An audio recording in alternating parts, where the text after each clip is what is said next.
बड़वानी के समीप ग्राम पिछोरी में कृषक गेंदालाल के 4 बच्चों में से सबसे छोटा कन्हैया बचपन से ही चड्डी में रह रहा है। घर वालों ने कन्हैया को कपड़े पहनाने के लाख जतन किए लेकिन हार गए।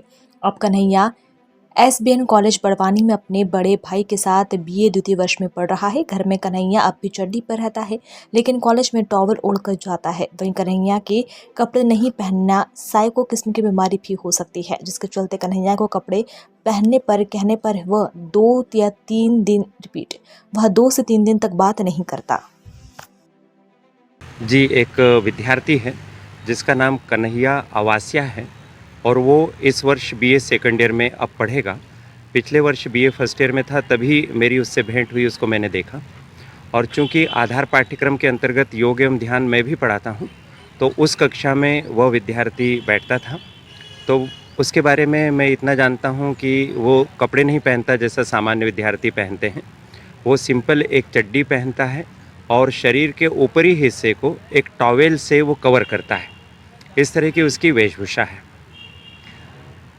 कभी आपने जानने की कोशिश नहीं करी, जैसे सामान्य दूसरे बच्चे आते हैं वो भी एक ही ड्रेस कोड में आए ड्रेस पहन के? जी हाँ, बिल्कुल, मैंने उससे भी प्रयास किया जानने का, उसके साथियों से भी और उसके भाई से भी। तो मुझे ये पता चला कि बचपन से ही उसका अभ्यास इस तरह का रहा कि वो कपड़े पहन नहीं पाता।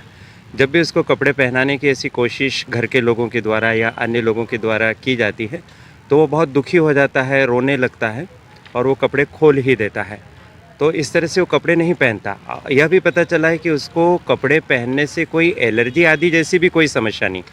मुझे ऐसा लगता है कि साइकोलॉजिकली उसके दिमाग में ये बात बैठ गई है और कपड़े से उसको विरक्ति हो गई है।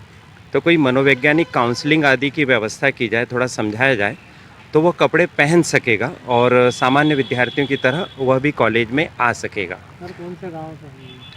पिछोड़ी नामक एक छोटा सा गांव है बड़वानी के निकट, वहाँ का वह रहने वाला है। बहुत परिश्रमी बालक है। खेती किसानी जो उसके घर में है, बहुत मेहनत से वो खेती का काम करता है। पढ़ने लिखने में बहुत अच्छा है, बहुत अच्छी हैंडराइटिंग में वो नोट्स बनाता है, नोट करता है। कुछ विषय उसको बहुत अच्छे लगते हैं जैसे अर्थशास्त्र। खेलकूद में सुनने में आया है कि वो कबड्डी बहुत अच्छी खेलता है और कबड्डी का अच्छा खिलाड़ी है।